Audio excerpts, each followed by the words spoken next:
우리 인생에는 누구에게나 오늘 본문에 나오고 있는 두 제자들이 걸어가고 있는 엠마오로 가는 길이 있습니다. 그 길은 지도에 표시된 어떠한 마을로 가는 길이 아닙니다. 그것은 우리가 품고 있었던 소망이 무너졌을 때, 또한 기대한 일이 빗나가고 기도의 응답이 보이지 않을 때에 무거운 마음을 안고 걸어가는 그 길을 말하는 것입니다. 가슴에는 아물지 않은 상처를 안고 어디로 가야 할지 모른 채 그저 발길을 닿는 대로 걸어가는 길입니다. 오늘 본문에 등장을 하고 있는 두 제자가 바로 이와 같은 길을 걷고 있었습니다. 때는 예수님께서 십자가에 못 박혀 돌아가신 지 사흘째 되던 날, 부활의 첫 아침이었습니다. 그런데 이 두 사람은 예루살렘을 등지고 엠마오라 하는 작은 마을을 향해 지금 걸어가고 있었습니다. 본문 13절 말씀을 보게 되면 그 거리를 25리라라고 말을 합니다. 지금으로 환산을 하면 약 11km 정도, 걸어서 한 2-3시간 정도 걸리는 거리였습니다. 그런데 그들이 걸어가고 있는 그 모습을 본문은 한마디로 묘사를 하고 있습니다. 17절 말씀을 보면 그들은 슬픈 빛을 띠고 걸어갔다라고 나와 있습니다. 헬라어 원문을 보게 되면 이 말은 얼굴이 어둡고 또한 일그러지고 침울하게 가라앉은 모습을 말하는 것입니다. 발걸음은 무겁고 또한 그들의 말수는 줄었고 눈빛에는 빛이 사라진 그들의 모습으로 그 길을 터벅터벅 걸어가고 있었습니다. 그들은 분명 예수님을 따랐던 제자들이었습니다. 예수님의 말씀에 가슴이 뛰었고 또한 그분의 능력 앞에 또한 무릎을 꿇었습니다. 또한 그분이야말로 이스라엘을 구원하실 분이다라고 믿고 따랐던 제자들이었습니다. 그런데 그 모든 소망이 십자가 앞에서 산산이 부서져 버리고 말았습니다. 그들이 기대했던 예수님이 십자가에 달려 돌아가시면서 그들이 꿈꾸었던 나라는 사라졌고 그들의 마음에는 절망과 혼란만이 가득 차 있었습니다. 성도 여러분, 어쩌면 오늘 이 자리에도 이와 같은 엠마오 길을 걷고 계신 분들도 계실 것입니다. 겉으로는 웃고 있어도 마음 깊은 곳에는 설명할 수 없는 슬픔이 자리하고 또한 예배의 자리에 앉아 있지만 우리의 마음엔 자꾸만 어디론가 멀어져 가는 그런 느낌을 갖고 계신 분이 계실지 모르겠습니다. 그러나 오늘 이 본문은 바로 그런 우리에게 들려주시는 하나님의 말씀입니다. 우리가 절망의 길을 걸을 때에 우리가 또한 알지 못하는 사이에 부활하신 주님께서 우리의 곁에 찾아오셔서 함께 걸어가신다라는 것입니다. 저는 오늘 이 본문의 말씀을 세 부분으로서 함께 은혜를 나눠보고자 합니다. 먼저 우리 주님께서는 절망의 길에 찾아오셔서 함께 걸어가신 것을 볼 수가 있습니다. 본문 15절 말씀을 보겠습니다. 그들이 서로 이야기하며 문의할 때에 예수께서 가까이 이르러 그들과 동행하시나라고 말씀합니다. 이 한 말씀 속에 복음의 가장 따뜻한 진리가 담겨져 있습니다. 두 제자는 지금 예루살렘을 떠나고 있었습니다.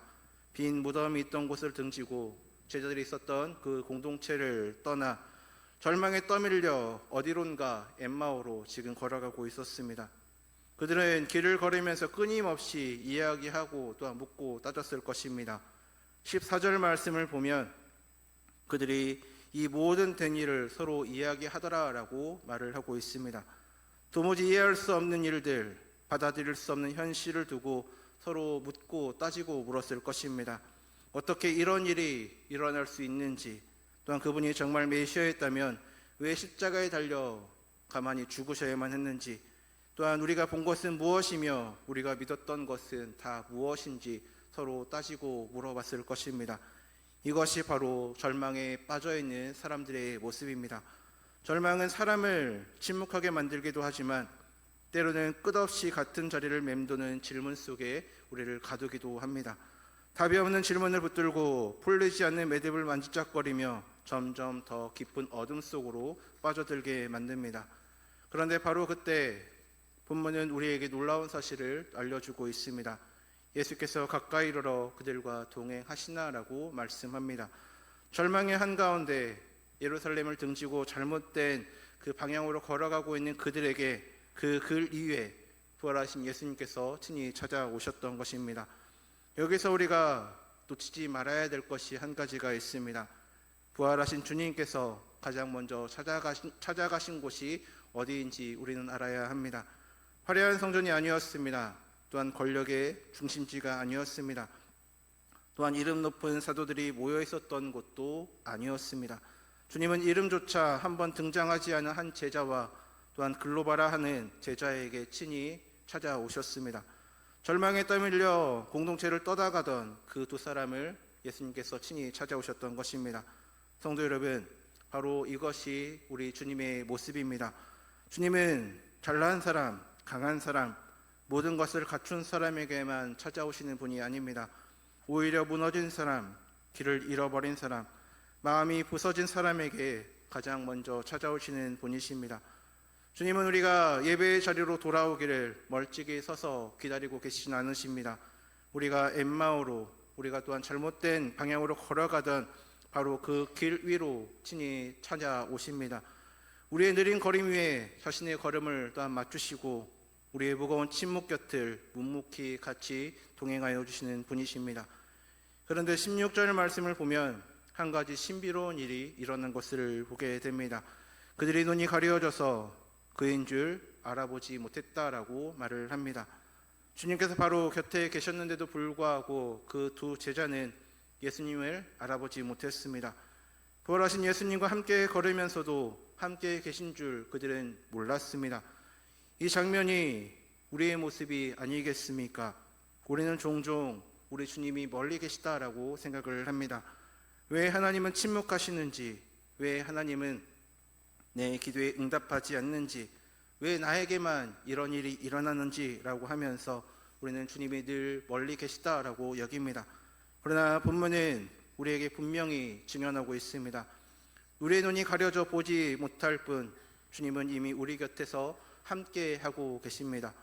우리가 가장 외롭다라고 느끼는 그 순간에도, 우리가 가장 버림받았다라고 느끼는 그 길 위에서도 주님은 한 걸음도 우리의 곁을 떠나지 않으셨습니다. 그리고 주님께서 동행하시며 가장 먼저 하신 일이 있습니다. 17절 말씀을 보면 예수님께서는 그들에게 먼저 물으십니다. 너희가 길 가면서 서로 주고받고 하는 이야기가 무엇이냐라고 먼저 물으십니다. 주님께서, 모든 것을 아시는 그 주님께서 마치 아무것도 모르는 나그네처럼 그들에게 먼저 물으셨습니다. 주님은 그들의 마음을 열고 싶으셨기 때문에 먼저 그들에게 질문을 던지신 것입니다. 가슴속에 응어려진 그 슬픔을 토해내게 하고 싶으셨기 때문일 것입니다. 그래서 주님은 먼저 그들을 가르치지 않으셨습니다. 먼저 책망하지 않으시고 먼저 그들의 이야기를 들어주셨습니다. 성도 여러분, 우리 주님께서는 들어주시는 주님입니다. 우리가 쏟아놓는 탄식과 눈물과 원망까지도 끝까지 들어주시는 주님이십니다. 그러니 우리 마음 가운데 무거운 짐이 있거든 주님 앞에 다 토해내시기를 바랍니다. 정리된 기도가 아니어도 괜찮습니다. 아름다운 언어가 아니어도 괜찮습니다. 우리 주님께서는 우리 부서진 마음의 소리를 가장 잘 들어주시는 분이십니다. 예수님께서는 지금도 우리의 곁에 서서 묻고 계십니다. 내 사랑하는 자녀야, 내가 길을 가면서 마음에 품고 있는 그 이야기가 무엇이냐? 이 말씀을 듣고 우리의 마음 가운데 있는 그 모든 무거운 짐들을 주님 앞에 다 내려놓으시기를 바랍니다. 두 번째는 주님의 말씀으로 우리의 마음을 다시 뜨겁게 하신 것을 볼 수가 있습니다. 두 제자는 마침내 가슴속에 담아두었던 그 이야기를 쏟아내었습니다. 그들은 나사렛 예수가 하나님과 모든 백성 앞에서 말과 일에 능하신 선지자였다라고 말을 합니다. 그러나 대제사장들과 관리들이 그를 십자가에 못 박았다라고 또한 고백을 합니다. 그리고 21절에서 그들의 마음 가장 깊은 곳에 있던 그 한마디가 흘러나옵니다. 우리는 이 사람이 이스라엘을 속량할 자라고 바라노라라고 그들은 말을 합니다. 성도 여러분, 바라노라라는 이 말씀을 한번 주목해 보겠습니다. 헬라어 원문은 이 동사를 과거 시제로 기록을 하고 있습니다. 다시 말해 우리가 바랐었다, 그러나 이제는 더 이상 바라지 않는다라는 뜻이 담겨져 있는 단어입니다. 소망이 과거형이 되어버린 것입니다. 한때 불타올랐던 그 기대가 이제 식어버린 잿더머리가 되어버렸습니다. 소망이 과거형으로 바뀌는 것, 그것이 절망의 가장 깊은 자리입니다. 게다가 그들은 여인들에게서 빈 무덤의 소식과 천사들의 증언까지 들었습니다. 그런데도 그들은 그 소식을 온전히 믿지 못했습니다. 22절부터 24절 말씀을 보면 그들은 부활의 소식을 들었으면서도 그것을 그저 풀리지 않는 또 하나의 의문으로 여겼을 뿐입니다. 여기서 우리는 중요한 사실을 또 한 가지 볼 수가 있습니다. 두 제자의 문제는 정보가 부족한 것이 아니었습니다. 그들은 알고 있었습니다. 십자가 사건도 알았고 빈 무덤도 알았고 천사들의 증언도 들었습니다. 그러나 그 모든 사실을 그들은 바르게 읽어내지 못했던 것입니다. 그들은 사실의 한복판에 있으면서도 그 사실의 의미를 전혀 깨닫지 못했던 것입니다. 그래서 주님께서는 이제 그들에게 말씀하시기 시작하십니다. 25절 말씀에 미련하고 선지자들이 말한 모든 것을 마음에 더디 믿는 자들이여라고 말씀합니다. 주님은 그들을 책망하시되 정보가 없다라고 책망하지 않으셨습니다. 마음에 더디 믿는 것을 오히려 책망하셨습니다. 그들의 문제는 머리의 문제가 아니라 믿음의 문제였습니다. 그리고 주님은 모든 것을 뒤바꾸게 하는 한 가지의 질문을 다시금 그들에게 던지십니다. 26절 말씀을 보면 그리스도가 이런 고난을 받고 자기의 영광에 들어가야 될 것이 아니냐라고 말씀하십니다. 바로 이 한마디가 두 제자의 절망을 뿌리부터 흔들어 놓았습니다. 그들은 십자가를 실패의 자리로 바라보았습니다. 십자가는 모든 것이 끝나버린 자리, 하나님의 계획이 무너진 자리다라고 그들은 여겼습니다. 그런데 주님은 말씀하십니다. 그 십자가야말로 실패가 아니라 하나님의 계획이었던 것이고 그리스도는 마땅히 그 고난을 받아야 했고 바로 그 고난의 길을 지나 영광에 들어가야 했다라고 말씀하셨습니다. 여기서 마땅히라라는 말은 헬라어로 데이로 발음을 하는데 하나님의 거룩한 필연을 뜻하는 것입니다. 십자가는 어쩌다 일어난 비극의 사건이 아닙니다. 그것은 창세 전부터 예비된 하나님의 구원의 길이었습니다. 우리가 절망이라 부르는 그 자리가 사실은 하나님의 가장 깊은 사랑이 흘러넘쳤던 자리였던 것입니다. 그러고 나서 주님은 27절에 또한 이와 같이 말씀하십니다. 이에 모세와 모든 선지자의 글로 시작하여 모든 성경에 쓴 바 자기에 관한 것을 자세히 설명하셨다라고 말씀합니다. 주님은 성경 전체를 그들에게 펼쳐 주셨습니다. 모세의 율법에서부터 모든 선지자의 글에 이르기까지 온 성경이 결국 자기 자신을 가리키고 있음을 그들에게 친히 풀어주셨습니다. 한번 생각을 해보겠습니다. 이것은 역사상 가장 위대한 성경 공부였습니다. 부활하신 주님께서 친히 강사가 되어 주셔서 창세기부터 말라기까지 모든 말씀이 어떻게 그리스도를 향하고 있는지 그들에게 친히 풀어주셨습니다. 하지만 안타깝게도 우리는 예수님께서 어떠한 말씀을 하셨는지 그 내용은 알지는 못합니다. 그러나 우리에게는 그 설교가 남긴 그 열매가 분명히 기록되어 있는 성경을 바라보고 있습니다. 본문 32절 말씀을 보게 되면 그들이 서로 말하되 길에서 우리에게 말씀하시고 우리에게 성경을 풀어주실 때에 우리 속에서 마음이 뜨겁지 아니하더냐라고 그들이 말을 합니다. 그들의 마음이 뜨거워졌습니다. 차갑게 식어버렸던 그 마음, 절망으로 잿더미가 되었던 그 마음이 말씀을 풀어주는 순간 그들의 마음이 다시금 불타오르기 시작을 했습니다. 이것이 바로 하나님의 말씀이 가진 능력입니다. 그리스도를 중심에 두고 풀어지는 말씀은 식은 마음을 다시금 뜨겁게 만들어 줍니다. 절망을 소망으로 바꾸고 우리의 의문을 확신으로 바꾸며 어둠을 또한 빛으로 바꿔주십니다. 두 제자에게 필요했던 것은 단순한 위로의 말이 아니었습니다. 그들의 고난을 그리스도의 십자가의 빛 아래에서 다시 읽어주시는 그 말씀이었습니다. 성도 여러분, 우리의 엠마오의 길에도 똑같습니다. 우리에게 필요한 것은 우리의 상황을 바꾸어줄 무엇이 아니라 우리의 상황을 그리스도 안에서 다시 해석해주는 말씀이 필요합니다. 우리가 실패라고 부르는 그 자리에서 하나님께서 일하고 계심을 보게 하는 말씀, 우리가 끝이라고 생각하는 그 자리가 사실은 새로운 시작임을 깨닫게 하는 말씀이 우리 가운데도 필요합니다. 그럼 우리가 절망의 길을 걸어갈 때에 가장 먼저 펼쳐야 될 것은 다른 것이 아니라 말씀을 보아야 합니다. 주님은 지금도 우리 곁에서 말씀을 풀어주시며 우리의 식은 마음을 다시 뜨겁게 하시기를 원하고 계십니다. 마지막 세 번째는 주님은 자신을 나타내심으로 우리의 눈을 열어 새 사명을 부어주신 것을 볼 수가 있습니다. 이제 그들은 엠마오 마을에 가까이 이르렀습니다. 그런데 28절 말씀을 보면 흥미로운 장면이 펼쳐지는 것을 보게 됩니다. 그들이 가는 마을에 가까이 가매 예수는 더 가려 하는 것 같이 하셨다라고 말씀합니다. 주님은 결코 자신을 강요하지 않으셨습니다. 주님은 닫힌 마음의 문을 억지로 부수고 들어오신 분이 아니십니다. 예수님께서는 우리가 문을 열고 그분을 모셔드리기를 간절히 기다리고 계시는 분이십니다. 그분은 언제나 초청받기를 원하고 계십니다. 그러나 그 두 제자는 그 나그네를 관건하는 것을 보게 됩니다.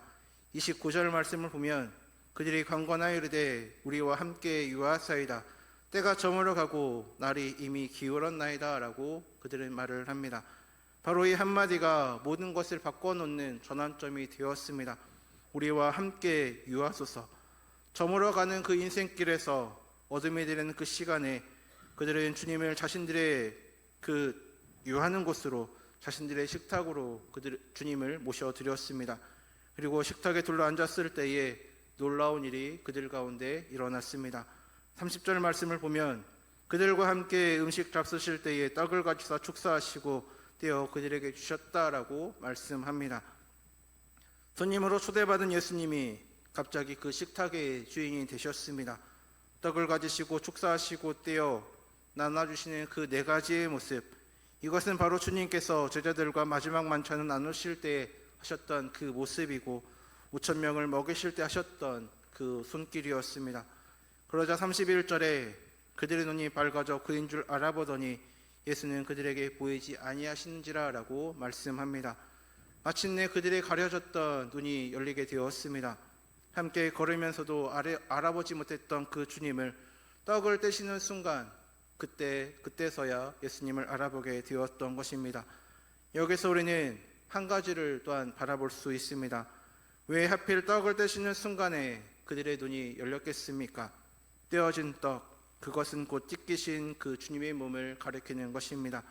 어쩌면 두 제자는 떡을 떼시는 그 손에서 못자국을 보았을지도 모릅니다. 우리가 주님을 가장 분명하게 알아보게 되는 그 자리는 바로 그분의 부서지심과 찢기심을 만나는 자리, 그 십자가의 자리에서 주님을 알아볼 수 있습니다. 그런데 주목하시기 바랍니다. 주님을 알아본 그 순간 두 제자들에게 어떠한 일이 일어났습니까? 33절 말씀을 보면 곧 그때로 일어나 예루살렘으로 돌아갔다라고 말을 합니다. 그들은 그 즉시 일어났습니다.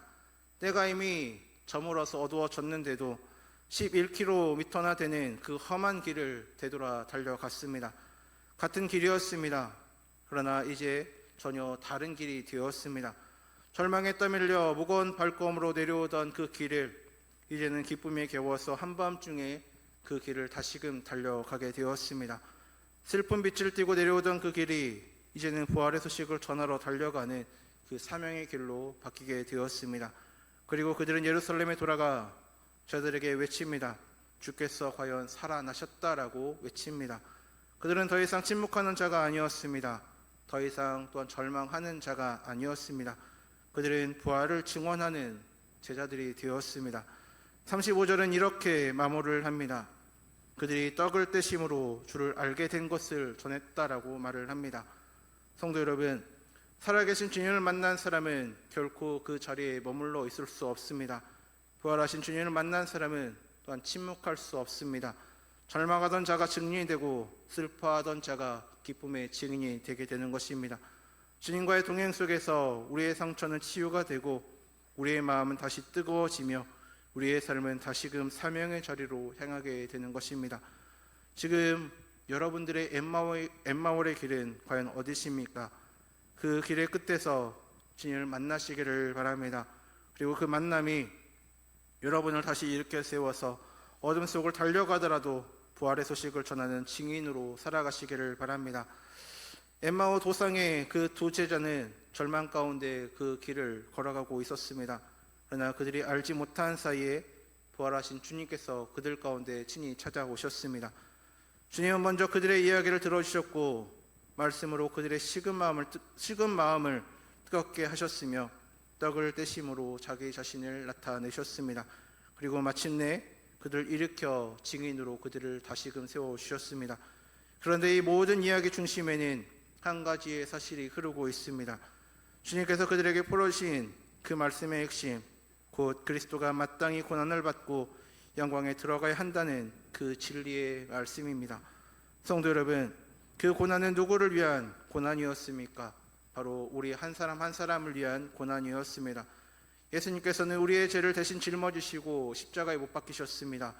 우리가 받아야 할 형벌을 예수님이 받으셨고 우리가 죽어야 할 자리에서 예수님께서 친히 대신 죽으셨습니다. 그러나 사망은 그 예수님을 붙들어 놓지 못했습니다. 사흘 만에 그분은 부활하셨습니다. 떼어진 떡처럼 찢기신 그 몸으로 못자국이 선명한 그 손으로 예수님은 살아나셔서 엠마오의 길을 걸어가셨습니다. 그리스도께서 우리를 위해 죽으셨고 우리를 위해 다시 살아나셨다는 것, 이것이 우리가 붙들 유일한 소망입니다. 그리고 그 살아계신 그 주님이 바로 오늘 우리와도 함께 걸어가고 계십니다. 엠마오의 두 제자와 함께 걸으셨던 그 주님이 지금 이 순간에도 우리의 곁을 떠나지 않고 늘 항상 함께 하십니다. 우리의 눈이 가려져 보지 못할 때에도 예수님 우리 곁에서 우리의 이야기를 또한 들어주시고 말씀으로 우리를 위로해 주시며 무너진 믿음을 다시금 일으켜 세워주십니다. 그러므로 성도 여러분, 우리의 소망은 환경이 바뀌는 데 있지 않습니다. 우리의 소망은 살아계신 그리스도께 우리와 함께 걸어가신다는 그 사실 가운데 있어야 할 것입니다. 고난이 끝나지 않아도, 기도의 응답이 더디 오더라도, 우리가 여전히 엠마오의 길을 걷고 있더라도 우리는 혼자가 아닙니다. 부활하신 주님께서 바로 지금 우리의 곁에서 늘 항상 함께 동행하고 계십니다. 오늘 두 제자처럼 우리도 주님을 우리의 식탁으로, 우리의 삶으로 모셔드리시기를 바랍니다. 주님, 우리와 함께 유하소서. 날이 저물어가고 어둠이 내립니다. 주님, 저의 가려진 눈을 열어주시고 저의 식은 마음을 다시 뜨겁게 해주시며 저를 일으켜 주님의 증인으로 살아가게 하소서라고 고백하시기를 바랍니다. 이렇게 우리가 그분을 모셔드릴 때에 우리의 절망은 소망으로, 우리의 또한 낙심은 확신으로, 우리의 침묵은 증언으로 바뀔 줄로 믿습니다. 엠마오의 두 제자와 함께 걸으셨던 그 주님이 오늘도 우리와 함께 걸어가시며 은혜와 소망을 공급하시는 살아계신 그 주님이 우리 아들 함께 하심을 믿고 나아가시기를 바랍니다. 그 동행의 은혜 안에서 우리의 모두의 상처가 치유되고 우리의 마음이 또한 다시 뜨거워지며 우리의 삶이 다시 사명의 자리로 향하게 되기를 바랍니다. 날마다 우리와 함께 걸어가시는 그 주님을 날마다 의지하며 믿음 가운데 걸어가시는 우리 모든 성도님들의 삶이 되기를 주님의 이름으로 간절히 소망합니다.